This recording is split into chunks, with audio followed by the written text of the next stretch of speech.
എല്ലാവർക്കും നമസ്കാരം. C bank exam ചാനലിന്റെ മറ്റൊരു യൂസ്ഫുൾ സെഷനിലേക്ക് എല്ലാവർക്കും സ്വാഗതം.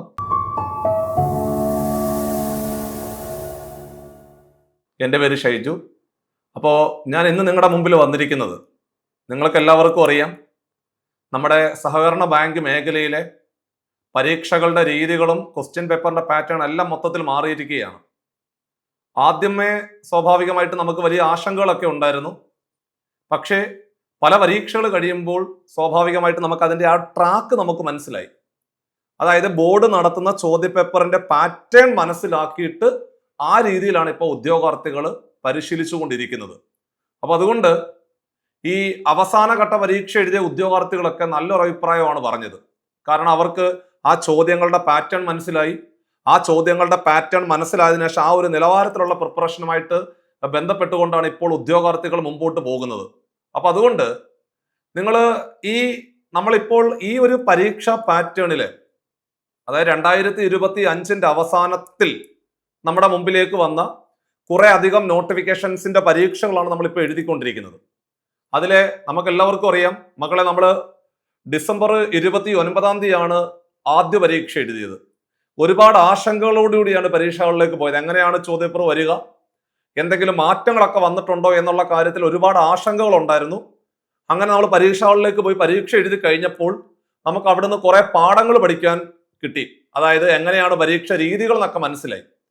അങ്ങനെ 29 പരീക്ഷ കഴിഞ്ഞിട്ട് പിന്നീട് ജനുവരി 4, ജനുവരി 11, ജനുവരി 18 ഇങ്ങനെ നിലവിലെ ഈ വീഡിയോ എടുക്കുന്ന സമയത്ത് 4 ഘട്ട CSEB ക്ലർക്ക് ക്യാഷ്യർ പരീക്ഷകൾ അവസാനിച്ചിരിക്കുകയാണ്.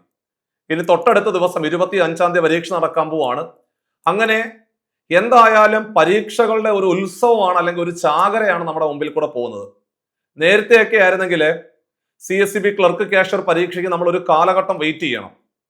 ഇപ്പൊ അങ്ങനല്ല. ഇപ്പൊ ഈ ഒരു പരീക്ഷ കഴിഞ്ഞു കഴിഞ്ഞാല് തൊട്ടടുത്ത പരീക്ഷ ഉടനെ ഉണ്ടാകും എന്നുള്ള ബോധ്യം നമ്മളിലുണ്ട്. അതുകൊണ്ട് ടച്ച് വിട്ടു പോകാതെ വളരെ ഭംഗിയായിട്ട് ഈ ഒരു പരീക്ഷ കഴിയുമ്പോൾ അടുത്തടുത്ത പരീക്ഷകൾക്ക് വേണ്ടിയിട്ട് നമുക്ക് തയ്യാറെടുത്തുകൊണ്ട് നമുക്ക് സിമ്പിളായിട്ട് മുമ്പോട്ട് പോകാൻ സാധിക്കും.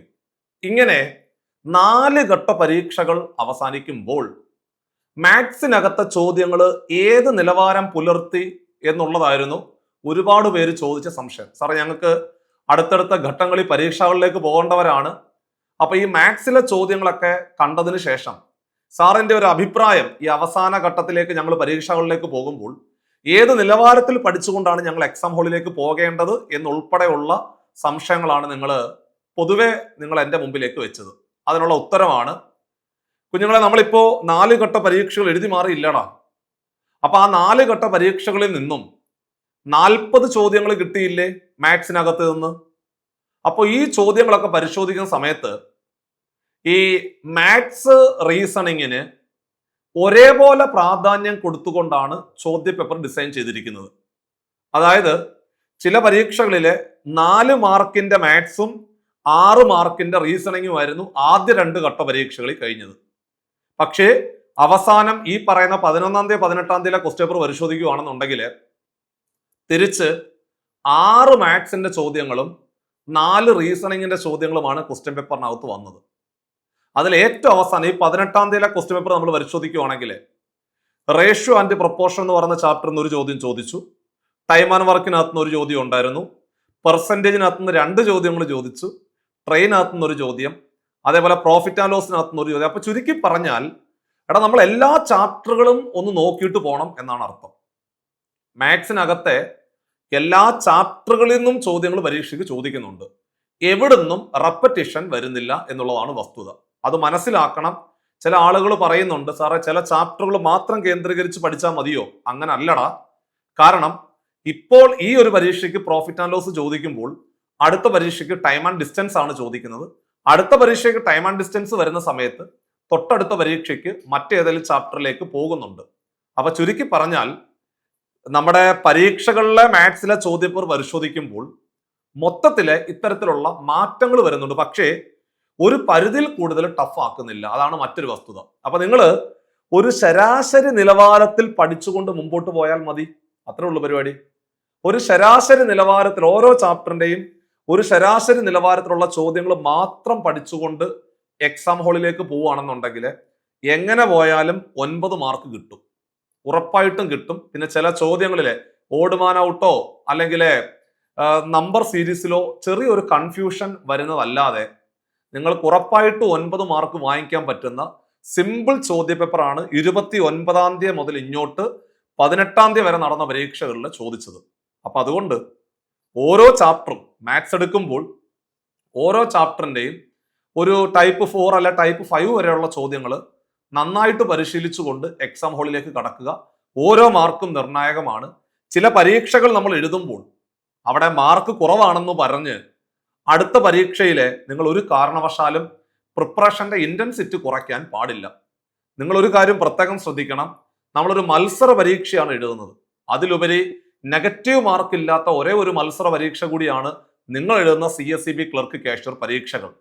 ബാക്കി ഏതൊരു പരീക്ഷയ്ക്ക് പോലെ നെഗറ്റീവ് മാർക്കിംഗ് സമ്പ്രദായമുണ്ട്. അപ്പൊ നമുക്ക് അതൊന്നും ഇല്ല.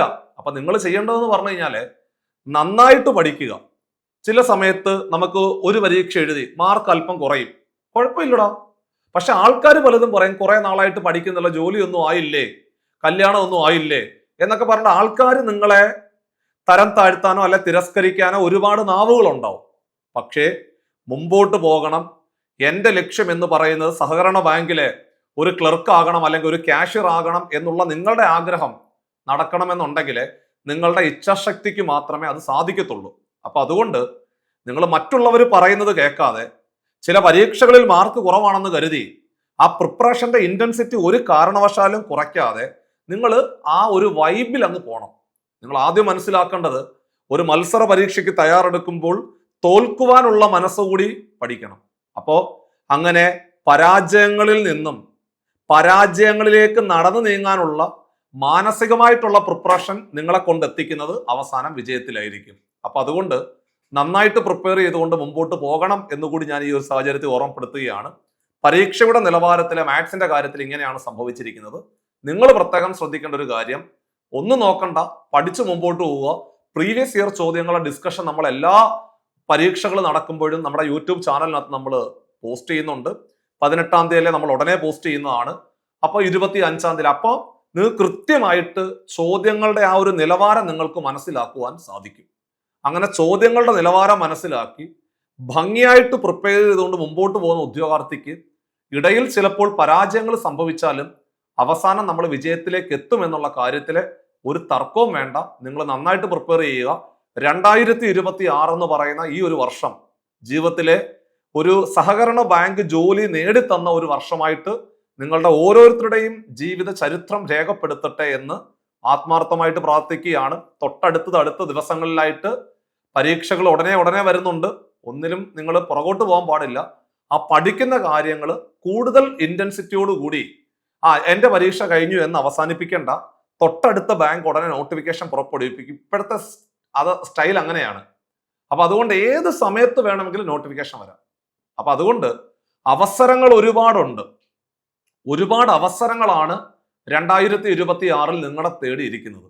നിങ്ങൾ വേക്കൻസിയുടെ കാര്യം നോക്കുക ചെയ്യരുത്. ചില ആളുകളുണ്ട്, സാറേ ഒരു വേക്കൻസി അല്ലേ ഉള്ളൂ സാറേ, ഞങ്ങൾ പരീക്ഷ എഴുതണോ? മക്കളെ, നിങ്ങൾ 1000 വേക്കൻസി ഉള്ള പരീക്ഷ എഴുതിയാലും 2 വേക്കൻസി ഉള്ള പരീക്ഷ എഴുതിയാലും നിങ്ങളുടെ വീട്ടിലേക്ക് ഒരു അഡ്വൈസ് അല്ലെങ്കിൽ ഒരു അപ്പോയിന്റ്മെന്റ് ഓർഡർ മാത്രമല്ലേ വീട്ടിൽ വരത്തുള്ളൂ? അതോ 1000 അഡ്വൈസ് ഉള്ളത് കൊണ്ട് 1000 ചാൻസ് ഉണ്ടോ നിങ്ങൾക്ക്? അല്ലല്ലോ, ഒരൊറ്റ ചാൻസ് തന്നെയല്ലേ ഉള്ളത്. അപ്പൊ അതുകൊണ്ട് വേക്കൻസികളുടെ എണ്ണം നോക്കാതെ നിങ്ങളുടെ മുമ്പിൽ നിങ്ങളുടെ യോഗ്യതയ്ക്ക് അനുസരിച്ചുള്ള ഒരു നോട്ടിഫിക്കേഷൻ വന്നിട്ടുണ്ടെങ്കിൽ തീർച്ചയായിട്ടും വളരെ ഭംഗിയായിട്ട് നിങ്ങൾ പ്രിപ്പയർ ചെയ്തുകൊണ്ട് മുമ്പോട്ട് പോകണം എന്നുള്ളത് മാത്രമാണ് നിങ്ങൾ ചെയ്യേണ്ടത്. അതായിരിക്കണം ഒരു മത്സര പരീക്ഷയ്ക്ക് തയ്യാറെടുക്കുന്ന ഉദ്യോഗാർത്ഥിയുടെ ചിന്ത. അല്ലാതെ വേക്കൻസി കുറവാണ്, ആൾക്കാർ അങ്ങനെ പറയുന്നു, വീട്ടുകാർ ഇങ്ങനെ പറയുന്നു, അതൊക്കെ സെക്കൻഡറി ഓപ്ഷനായിട്ട് നിങ്ങൾ നിലനിർത്തുക. നിങ്ങൾ നിങ്ങളുടേതായ ആഗ്രഹം സാധ്യമാക്കുക. നിങ്ങളുടെ ലക്ഷ്യം എന്താണ്? ഒരു ഈ പറയുന്ന പോലെ സഹകരണ ബാങ്കിലേക്ക് എത്തുക.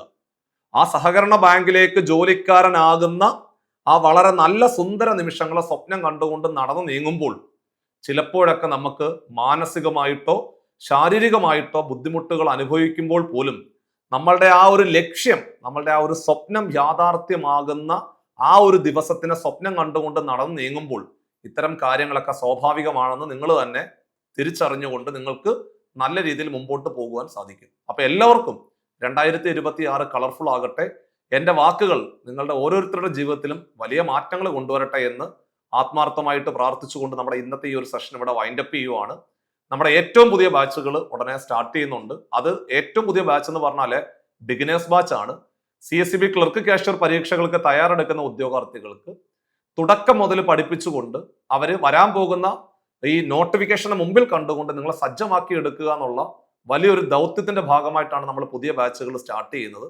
സോ എല്ലാവർക്കും താഴെ കാണുന്ന നമ്പറിൽ കോൺടാക്ട് ചെയ്തുകൊണ്ട് പുതിയ ബാച്ചുകളിൽ അഡ്മിഷൻ എടുത്തുകൊണ്ട് മറ്റുള്ളവർ പറയുന്ന കാര്യങ്ങൾ കേൾക്കാതെ ഒരു കൃത്യമായ ഒരു മെന്റർഷിപ്പോട് കൂടി ഒരു മെന്റർ നിങ്ങളെ സഹായത്തോടു കൂടി നിങ്ങൾക്ക് ഈ പരീക്ഷകൾ നല്ല രീതിയിൽ വിജയം കണ്ടെത്താൻ സാധിക്കും. അപ്പൊ എല്ലാവരും അത്തരം സാധ്യതകൾ കൂടി പരമാവധി പ്രയോജനപ്പെടുത്തുക. ബോർഡ് നമ്പറിൽ കോൺടാക്ട് ചെയ്തുകൊണ്ട് നിങ്ങളുടെ എല്ലാ സംശയങ്ങളും പരിഹരിച്ചുകൊണ്ട് ഏറ്റവും ഭംഗിയായിട്ട് പ്രിപ്പയർ ചെയ്തുകൊണ്ട് മുമ്പോട്ട് പോവുക.